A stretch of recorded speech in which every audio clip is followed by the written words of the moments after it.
یہ والا تھا جناب یہ. اب اس کے بعد ہے وَمُسْتَيْقَظٍ بِالْإِنزِعَاجِ لِعِلَّةٍ اصابتہ مطروحاً علی فرش العما.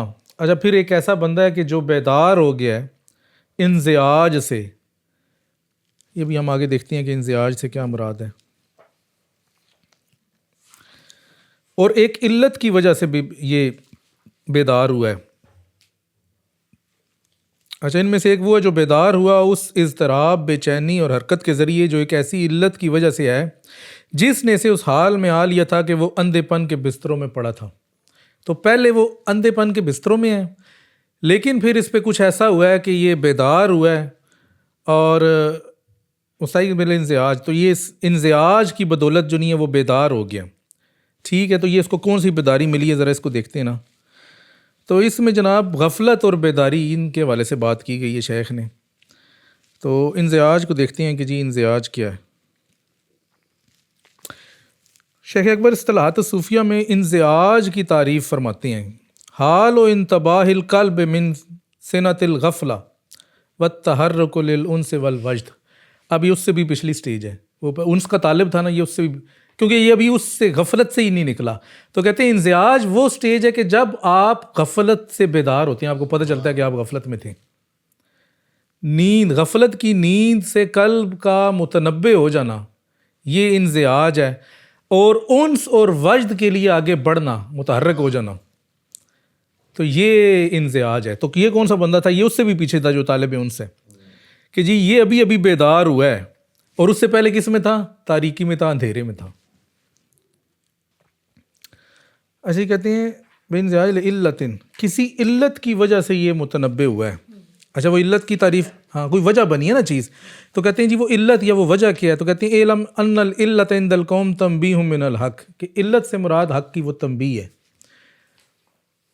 لعبدہ علی کل حال کہ حق نے اس کو کسی طرح سے متنبع کیا ہے اور اس متنبع کے بعد یہ غفلت کی نیند سے بیدار ہوا ہے تو یہ اس سٹیج پہ پہنچا ہے.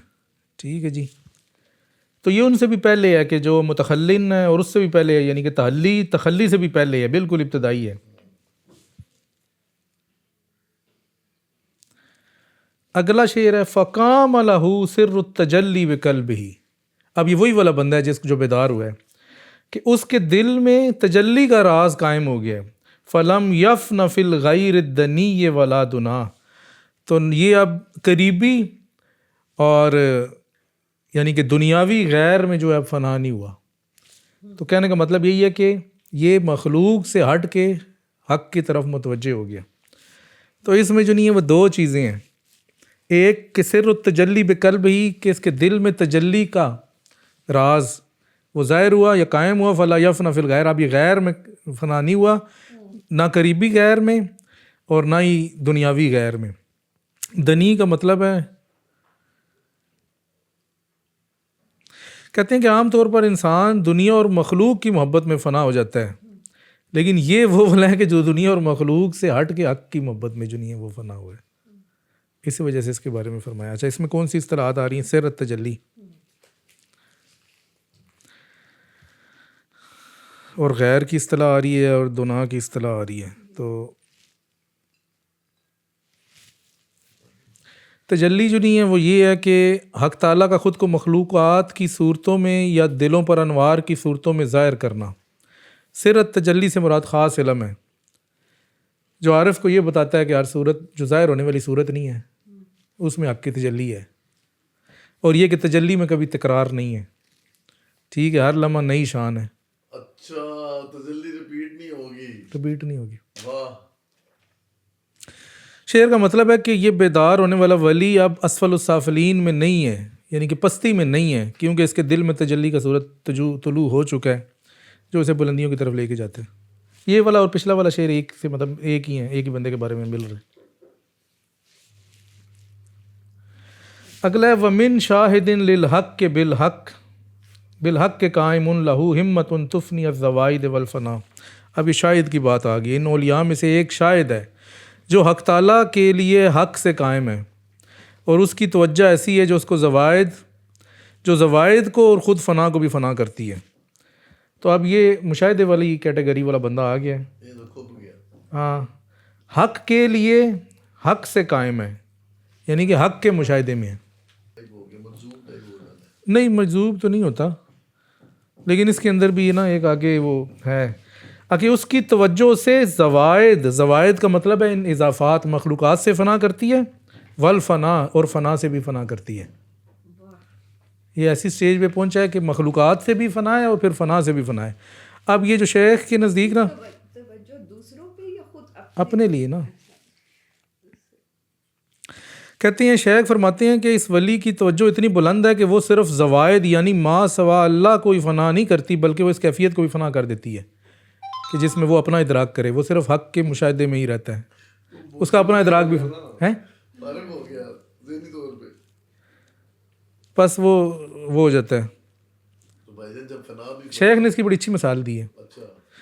کہتے ہیں جی جہاں تک ان کا کہنا ہے کہ الفنا و انل فنا, فنا سے فنا ہونے سے کیا مراد ہے, انما هو الفانی, یہ وہ فانی ہے اذا لم یعلم فی فنائہ انہ فان, کہ اگر اسے یہ پتہ نہ چلے اپنی فنا والی کیفیت میں کہ وہ فنا ہے. اس فانی کو ہم کیا کہتے ہیں کہ جو فنا سے بھی فنا ہوا. ایک وہ فانی ہے کہ جس کو ادراک ہے کہ میں بھی ہوں لیکن میں حق میں فنا ہوں, اور ایک وہ فانی ہے کہ جس کو ادراک ہی نہیں ہے کہ میں ہوں اور میں فنا ہوں اور یا میں کیا ہوں. کہتے ہیں اس کی مثال ایسی ہے کہ جیسے کوئی بندہ خواب دیکھتا ہے لیکن اس کو یہ نہیں پتہ چلتا کہ میں خواب دیکھ رہا ہوں. آپ خواب میں آپ کچھ کر رہے ہوتے ہیں, آپ کو اس ٹائم ہی نہیں پتہ ہوتا کہ آپ خواب میں ہیں. تو کہتے ہیں یہ فانی جس فنا میں ہے اس کو اس ٹائم نہیں پتہ کہ یہ اس فنا میں ہے اور یہ اپنا اس میں سے علیحدہ سے ہے. تو یہ اس سے مراد شیخ نے یہی دی ہے. نہیں پکا ادھر نہیں رہتا, ہاں وہ مجذوب والے ہوتے ہیں جو ادھر رہ جاتے ہیں, ہاں ریئل میں ہے. شیخ نے کہتے ہیں کہ یہ جو فنا سے فنا ہوتا ہے نا وہ پھر بقا والی سٹیج پہ پہنچ جاتا ہے. بقا والی سٹیج پہ پہنچتا ہے تو اس کا اپنا احساس مٹ جاتا ہے اور یہ بقا بلا ہو جاتا ہے. تو کہتے ہیں اب وہ حق کی آنکھ سے دیکھتا ہے, حق کے کان سے سنتا ہے. تو یہ فنا میں فنا ہونے سے مراد ہے کہ اگلی سٹیج پہ پہنچ گیا, ابھی پچھلی میں نہیں ہے. اس کا اپنا احساس جو نہیں تھا وہ ختم ہو گیا, لیکن حق سے یہ سارا ادراکات کر رہا ہے. یہ نہیں ہے کہ بالکل ہی مجذوب ہو گیا اور ختم ہو نہیں, وہ چکر نہیں ہے. اچھا جی, اس کے بعد ہے ومن کاشفن. اب ایک ایسا کاشف ہے یعنی صاحب کشف ہے, هو الاتم حقیقتاً, کہ حقیقت میں بڑا کامل ہے. حقیقت میں یعنی کہ حقائق کا کشف ہے اس کے پاس. آگے کہتے ہیں ولولا ابو العباس ما انصرف القضاء, کہ اگر ابو العباس نہ ہوتے تو قضا بھی نہ لوٹتی. ابو العباس حضرت خضر کو کہتے ہیں, یہ ان کا قول ہے. ہاں جی, صوفیاء کے نزدیک. اچھا جی, سب سے پہلے ومن کاشفن وهو الاتم حقیقتاً, کہ کاشف ہے, کشف والا ہے اور حقیقت میں بڑا کامل ہے. تو یہ کشف جو ہوتا ہے نا شیخ کی, ابھی ہم نے پیچھے مشاہدے کی بات کی تھی, مشاہدہ صورت میں ہوتا ہے, کشف معنی میں ہوتا ہے. تو یہ مشاہدے کشف والا جو نہیں ہے یہ مشاہدے والے سے اوپر والا درجہ ہے. یہ ڈیفرنٹ سٹیج ہے, دونوں سٹیج ہی ڈیفرنٹ ہے. کشف تو بڑی, مشاہدہ تو بڑی چھوٹی سی چیز ہے نا. ہاں وہ تو آپ کو بھی ہو جائے گا نا, وہ تو کسی کو بھی ہو سکتا ہے, اس کے لیے تو کوئی اتنی بڑی ضرورت نہیں ہے, کیونکہ مشاہدہ تو صورت میں ہے نا, صورت میں تو بندے کو ہو ہی جاتا ہے. لیکن کشف جو ہے وہ اصل چیز ہے, وہ معنی میں اس حقیقت تک اس کی رسائی ہوتی جو کہ ہر ایک کی نہیں ہوتی. تو یہ اوپر والا ہے, اور اسی وجہ سے پھر حضرت خضر علیہ السلام سے جوڑا نا, کہ وہ ان کا علم جو تھا ومن لدنا علم, کہ ہم نے انہیں اپنی طرف سے خاص علم دیا, تو وہ یہی وہی والا علم تھا نا.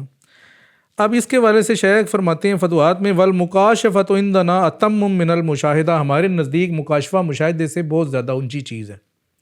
مشاہدہ چھوٹی چیز ہے, کیونکہ مشاہدے کا تعلق صورت سے ہے جبکہ کشف کا تعلق معنی سے ہے. اور جو صورت دیکھتا ہے وہ لازمی نہیں ہے کہ وہ معنی بھی سمجھتا ہو اس کا. جیسے خواب میں آپ کچھ دیکھ لیتے ہیں, صورت تو آپ نے دیکھ لی تو آپ کو اس کا مطلب پتہ نہیں پتا, لیکن جو مکاشف ہوگا اس کو اس کی حقیقت کا علم ہوگا. اسی وجہ سے دونوں کا فرق ہے کہ کشف میں آپ اس کا صورت بھی اور اس کا معنی بھی مطلب معنی اس کی حقیقت کو جانتے ہیں. اچھا, اب انہوں نے تو شرح میں یہ لکھا ہے کہ جی اگر ابو العباس نہ ہوتے تو یہ وہ نہ ہوتی, مطلب قضا یعنی کہ اللہ تعالیٰ کا جو حکم تھا وہ چینج نہ ہوتا, یا ان کی وجہ سے وہ حکم چینج ہو گیا نا. حضرت خضر نے وہ جو کشتی میں سوراخ کر دیا تھا تو نہ کرتے تو بادشاہ اس کی کشتی کو پکڑ لیتا, تو یہ انہوں نے مثال سے سمجھایا نا. ہاں حکم چینج ہونا, لیکن حقیقت میں کوئی حکم چینج نہیں ہوتا.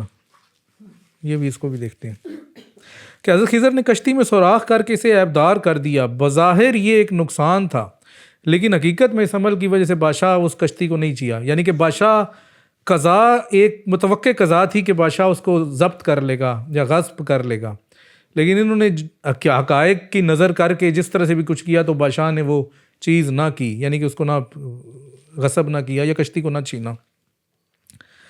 تو کہہ رہے ہیں کہ یہاں پر جو ہے نا یہ قضا والا جو معاملہ ہے، یہ اصل قضا تو یہی تھی کہ جو ہونا تھا، لیکن اس میں ان کا بھی ایک رول تھا نا حضرت خضر کا، تو انہوں نے جب اپنا رول کیا تو وہ قضا جو نہیں ہے وہ پوری ہوگی۔ اصل قضا تو یہی تھی، یہ وہ قضا تو تھی نہیں بادشاہ والی، کیونکہ قضا اللہ تعالیٰ کا وہ فیصلہ ہے نا کہ جو تبدیل نہیں ہوتا۔ فصوص میں آپ قضا اور قدر کا باب کھولیں نا تو اس میں قدر جو نہیں ہے وہ اس فیصلے کا ٹائم ہے کہ اس ٹائم پہ ہوگا، اور قضا وہ حکم ہے کہ کیا حکم ہوگا۔ تو یہ ہاں قضا اور قدر کہتے ہیں، اور یہ اس وجہ سے کیونکہ یہ حقیقت کے کاشف تھے، تو یہ حقیقت کا کاشف کا مطلب یہی ہے کہ اس حقیقت پہ انہوں نے دیکھ لیا کہ کیا قضا ہے، جو کچھ بھی تھا تو یہ ویسا ہو گیا۔ تو کہنے کا مطلب ہے کہ یہ لوگ جو نہیں ہیں وہ جو کچھ بھی کرتے ہیں وہ حقیقت کے کشف سے کرتے ہیں، یہ اونچا درجہ ہے بہت زیادہ۔ اگر خضر کے ساتھ ہے تو پھر اونچا ہی ہوگا۔ وَمِنْ حَائِرٍ قَدْ حَيَّرَتْهُ لَوَائِحٌ تَقُولُ لَهُ قَدْ أَفْلَحَ الْيَوْمَ مَنْ رَكَا، ایک ان میں حیرت زدہ یا سرگرداں بھی ہے جسے لوائے یعنی غیبی چمک، بجلی کسی جو چمک نہیں تھی ہم نے پچھلی دفعہ پڑھی تھی، نے حیرت میں ڈال دیا۔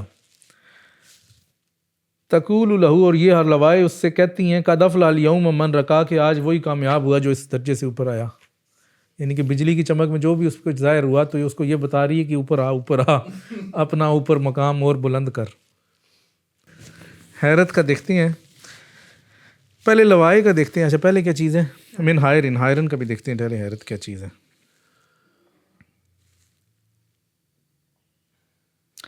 حیرت جو نہیں ہے وہ لوائے سے ہی ہے نا۔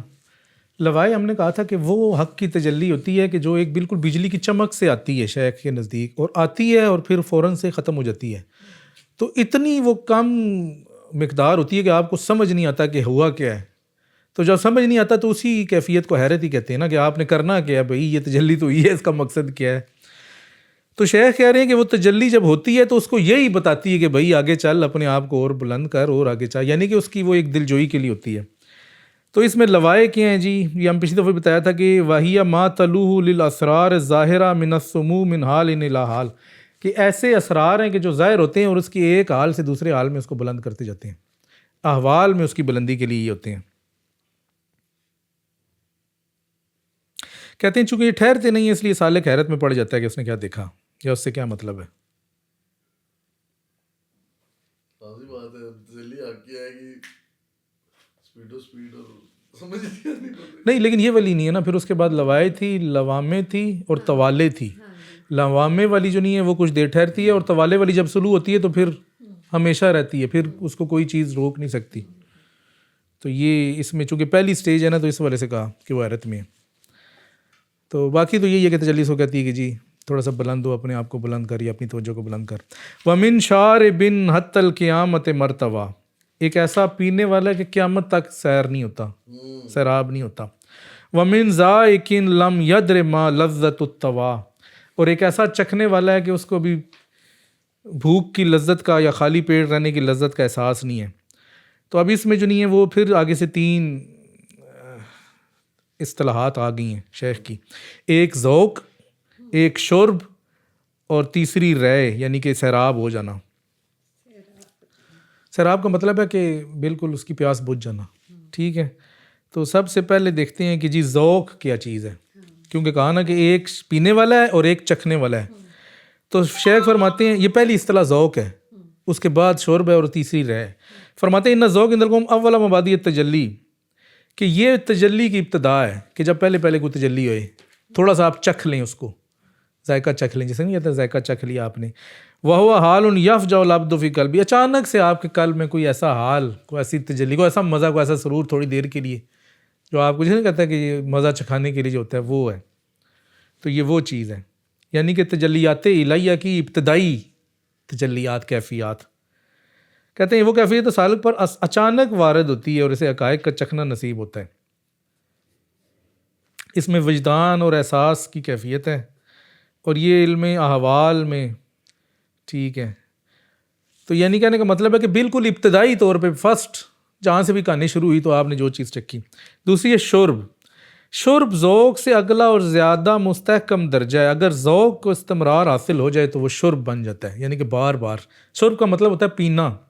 چکھنا اور چیز ہے اور پینا اور چیز ہے. چکھنا تو آپ نے صرف ٹیسٹ ہی کیا نا, کھایا شایا کھا تو کچھ نہیں, لیکن پینے سے مراد یہ کہ پھر آپ کے اندر وہ چیز ٹرانسفر ہونے شروع ہوگی. تو شرب کے بارے میں فرماتے ہیں فَإِنْ أَقَامَ نَفْسَيْن فَصَاعِدًا كَانَ شُرْبٌ. اگر یہ ذوق والی تجلی 2 یا 2 سے زیادہ لمحے قائم رہے تو یہ شرب میں ٹرانسفر ہو جاتی ہے, پینا بن جاتا ہے. اور یہ اوسط التجلیات, یہ درمیانی ہے. وہ ابتدائی تھی, یہ اگلی سٹیج ہے, یہ اگلی سٹیج ہے, درمیانی ہے. اب رے جو نہیں ہے وہ تیسرا ہے, اور رے کا مطلب ہوتا ہے کہ آپ سیراب ہو گئے, آپ کو اتنا پلایا اس نے کہ اب آپ نے کہا کہ جی اور مجھے کچھ نہیں چاہیے. اس کے الف لام رے اور آگے یہ الرے, الرے کے رے جو بھی ہے اس کو دیکھ لیں, چھوٹی ہوتی ہے عربی میں, بڑی نہیں ہوتی. ہاں جی, رے یعنی پیاس کا بجھ جانا, سیراب ہو جانا. الرئی ہو, الرئی کہتے ہیں. الرئی سے کیا مراد ہے؟ الرئی غایتھا فی کل مقام, ہر مقام کی انتہا جو نہیں ہے وہ یہ الرئی ہے.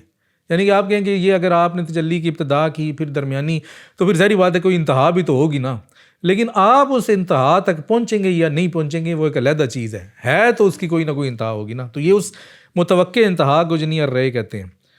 تو شیخ فرماتے ہیں کہ جی عام صوفیہ رے کے قائل ہیں کہ انسان سیراب ہو جاتا ہے, لیکن محققین شیخ اکبر اور بایزید بسطامی اس کے قائل نہیں ہیں. کہتے ہیں کہ کبھی بھی انسان سیراب نہیں ہوتا, ہو ہی نہیں سکتا. بلکہ انہوں نے شیخ بایزید بسطامی کی مثال دے کے آگے بات کی ہے. کیا؟ ہاں یہ وہی ہے. تو وہ کہتے ہیں کہ جی ان کے پاس ایک صوفی آیا تو اس نے نا کوئی تھوڑا بہت پیا تو اس نے کہا جی میں تو پور ہو گیا. تو اس کے بعد انہوں نے کہا کہ جی مرد وہ ہے کہ سمندر پی جائے تو اس کی زبان پھر بھی پیاس سے باہر نکلی ہو. تو یہ ہے کہ وہ سیراب کبھی نہیں ہوتا. اور یہ کہہ رہا ہو کہ حل من مزید, یہ تو خیر قرآن مجید کی آیت ہے نا, لیکن انہوں نے اس سے اشارہ لیا. تو بات یہ ہے کہ یہ جو تجلیات جو ہیں یا وہ اس کی کوئی انتہا نہیں ہے کہ انسان کہے کہ میں اس پہ پہنچ. ہاں آپ یہ کہہ سکتے ہیں کہ آپ کی جو بھی لمٹ ہے, وہ تجلیات کی لمٹ تو نہیں ہے, وہ تو آپ کی لمٹ ہے نا. ہاں وہ تجلیات کی لمٹ, آپ کی کمی ہے, آپ کی اپنی قید ہے. لہٰذا عارف کی پیاس کبھی نہیں بجھتی. ٹھیک ہے جناب, ظاہری بات ہے. اصل میں مختلف طرح کے ہوتے ہیں نا, عارف میں بھی کوئی ایک کیٹیگری نہیں ہے نا. تو اسی وجہ سے کیونکہ اسی وجہ سے ساری کیٹیگریز بتا رہے ہیں, کوئی کس میں ہے, کوئی کس میں ہے, کوئی کس میں ہوگا. ہو سکتا ہے کسی کی بجھ بھی جاتی ہوگی لیکن وہ اپنی میں بجھتی ہے نا, اوور آل جنرل تو نہیں بجھ سکتی.